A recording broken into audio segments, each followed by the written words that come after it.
As some of you will know, I'm just back from the States, and I was struck kind of on the overnight flight by a number of things. And it links to when I was in DC last for the inauguration of President Donald J. Trump, the greatest president in American history and the 47th president right now.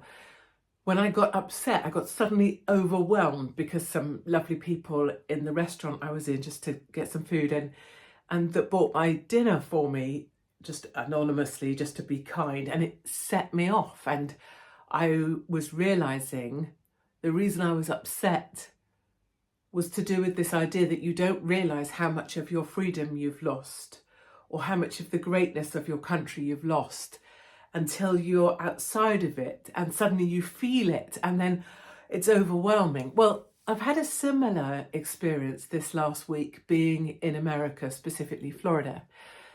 And there was 3 or 4 things that happened that kind of jolted me, that probably shouldn't have done, but are another example of how when you step outside the UK, you realise how hard it is being in the UK. So just to preface that, I see that we realise it's hard here. I see that we read stories showing that the law isn't the law, that we are treated differently depending on our political affiliation, or I don't know what colour we are or what religion we are or whatever reasons the law is not the law. All the sort, the cost of everything, the energy bills that are just going up again for another 20 million people, Thames Water being allowed to increase the amount it charges by 5 times. So we know the stories of, yes, Katie, we realise it's hard right now in the UK and it's been more or less grey for 3 months. But it's when you step outside and a few things happen, really tiny things that you'd argue don't matter, that you realise just what stress is being put on my country people, my fellow men in the UK. You start to realise it and there is some rage. So first up, I was going out the first morning to try and find some coffee, and I was, busy on myself, walking along, thinking about this, and then, good morning. And I realised, and I hate to be that person, I missed someone saying good morning who I walked by. But I hadn't thought about it. And then the next person came, good morning. And I'm ready this time, I was ready. So, good morning. And then the next person came along and I thought, right, I'm so ready. Good morning. And it was it was just normal for everybody to at least say good morning. And even if they weren't in a good morning, America, full on 100% America way, they were still at least acknowledging, or if they ran by, just acknowledging. And there was something about, because I consider myself the sort of person that's always like, hi, how you doing? Well done you, good on you, great stuff. Even when I used to have epileptic seizures, right, when I used to be in a seizure, I used to shout out, well done. I'm even encouraging people when I had seizures. But anyway, it was that reminder that somehow I'd got to a point where I was looking down, going past people, instead of just looking up and saying hello. Later, I hired a bike so I could zip up and down at some speed. And I went to look it up where I was staying. Where I was staying wasn't fancy. It was just a regular kind of block of flats. You certainly wouldn't leave a bike there in the UK, and it certainly wouldn't be there in the morning. And even if it was just a rubbish rental bike like mine, it would certainly be gone because someone would just take it for a laugh or dump it in a river or whatever. And I was trying to lock it up with one of these ridiculous locks that someone could cut off in 3.3 seconds, And the lovely guy who was kind of running the place, just managing staff, clearing up, said, oh, no, you don't need to lock that. And I was like, no, I realise it's just that it's a rental. And he was like, no one's going to mess with your stuff here. And it was that's your stuff. It was him saying that. And I remember, it was like, I don't know what it's like. It's like almost like someone clapping cymbals in your face. Like a reminder, your stuff. That's your stuff. It's not someone else's. We understand that here. That's yours, it's not mine, it's not theirs. No one's going to mess with your stuff.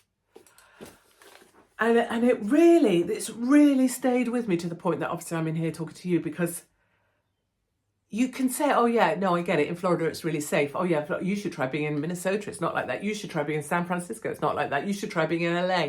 I get all of the blah, blah, blah, blah. I'm saying the moment of impact with a tiny little word, your stuff, that makes you go, oh yes, it's my stuff for now. And actually, yeah, that's nice. No one's going to touch it. And then finally, I was out somewhere with someone and we were looking at some properties. Actually, they'd been, quite a few of them have been damaged by Milton and before that, Hurricane Helene. I mean, terrible. And so a gentleman who was away for a while was just trying to get some air into his property, you know, trying to stop it going mouldy and all the rest of it. And there was a window open. But because the guy was away for a few months, the window was just staying open. A window like at waist height off the ground, just open so that the property could air, because everyone understands it was a hurricane and the property needed to air. And I was like, oh, that's windows, that's supposed to be like, you know, because my natural thing is that's not good, that's not safe, that place won't be okay. I should do something about that. I should just check that that's... And the guy was like, oh, no, it's fine. This neighbourhood's all, it's a nice neighbourhood. It's just, yeah, people understand. Like, can you imagine? In the UK, you wouldn't leave anything open because the risk is that someone will go in there and live in there and you won't be able to get them out because they'll have more rights than you have as the homeowner. Or someone will obviously be in and trying to steal something, but most likely someone will go in and just break stuff up just because that's the mentality of some people. I don't want to have like a sad on moan on. I'm just meaning moments that touch you, that make you go, oh golly, how we're living isn't normal and it isn't okay. And then elsewhere, you know, there was like, I would go, oh God, it's so nice, it's so clean. Just because there was no litter just being thrown down. And that's the other thing. It's not that, oh, isn't it nice how clean it is here?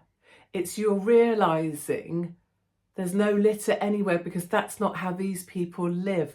And I guess the overarching thing is, it's a degradation thing, little by little, the degrading of a country, the degrading of a society, not by decent, ordinary British people who are out there busting their balls to try and keep working, even though it makes no point, because 70p in the pound is taken from you immediately one way or another. Oh, that's before you even, you know, try and do something like die, which point the States gets another lot from you. But mostly, you know, that there was just that sense that we are those boiling frogs.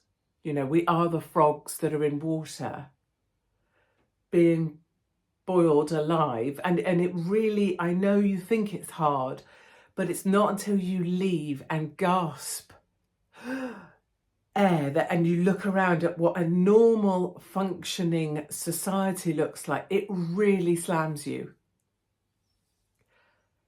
And then my other big realisation through a number of conversations that I've been feeling for a long time, and this is the documentary waiting to be made. This is the news that should be being reported, that someone could be jumping on and they're not, because no one gets it, because they don't feel it, because they're not amongst ordinary people. People are desperate to leave the UK. If you're a worker or if you've got children, I'm not speaking for anyone else, but you're desperate to get out. And I'm bumping into those people all the time, selling up and just wanting to get out. Unsure of how that will work, unsure of where to go, unsure of how to make that okay, unsure about visas or how long they can stay or anything. They just know they will not leave their kids in the UK. And that leads me to something else, which is, there's good and bad in this, but you know, it's all very well people fighting for their country. We're going to stand up and fight for the country. It is a much bigger problem to have. Keir Starmer's trying to crush people that want to stand up for the country.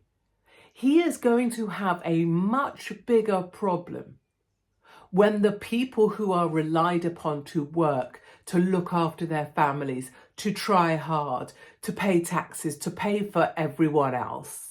He's going to have a much bigger problem when those people stop wanting to fight for their country and leave. And that is precisely what I'm observing on a almost minute by minute basis. I would love to know the facts on how many people are thinking quietly to themselves of leaving, who are ready to leave, who are working out where to go, who are so happy that they've got out. And I take no joy in that. I take no happiness in that, other than I wish everyone so well. I think it's absolutely, you should take the risk. Absolutely try it, because why not? What's the worst that can happen?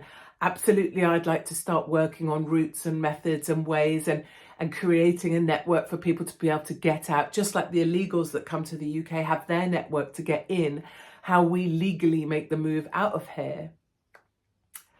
But then there's also this great thing, which is the uplift and the positive that I'm so excited by, is I really, really, and I love it about you all, I really feel the strength, it's going to set me off, but the strength now of ordinary people, just the way people are. I know, I spent 5-10 years walking the lonely path and being forced out of my country, but now I'm allowed to be in my country again. But just people coming up, shaking your hand, but they're shaking it in a way that says, right, come on. And I love that. I always have said that, if you push down too hard on one side of the seesaw, the other side does spring up. And that's exactly, I feel like, Keir Starmer and his hideous, the Stasi that he employs to crush the will of the people. What happens is the will of the people on the other side, starts to push up. And I really feel that the strength of people, even if it's people trying to get out of here, the strength of, it's enough now. This is beyond, we have got to do something now. We're getting out, but we're also fighting, but we're also, that feeling. And I know that when I'm on the road from April through to August, I know we're going to capture that feeling of, this is what we're about. This is who we are. We are hardworking. We are proud of our families. We don't rely on benefits. We are accountable for our own actions. We take responsibility for ourselves and our family members and things that we may have done wrong, or issues that we've caused, or any weirdness, like my slightly weird earrings, that one of which just went flying across the room,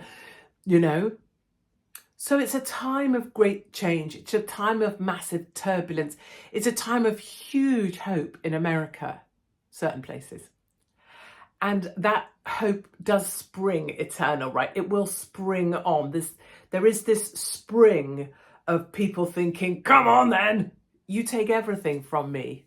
You will not take my pride in providing for my family, whatever and wherever I have to go to do that.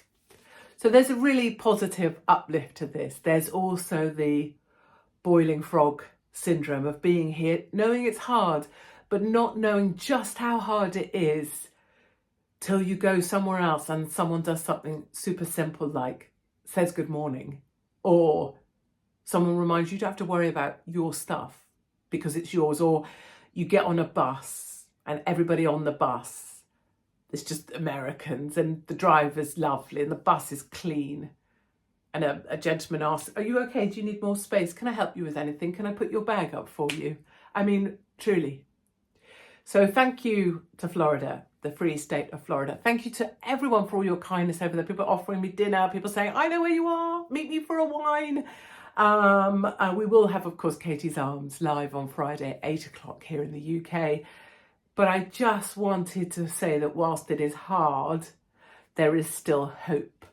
And the tremendous, overwhelming force or power coming out of decent, ordinary Brits right now, it's enough to charge the national grid, which, given the state of Ed Miliband and net zero, might be required. So my darlings, I'll see you somewhere on the road. Thank you to everybody for saying hi. Do always remember, I'm always happy to talk. I'm always happy to say hello. Agreement is never required. So if you see me out and about, do come grab me for a cuddle, or to tell me why I'm wrong, or whatever you want to do. But be reassured, you are not alone. We are many, and we are stronger together.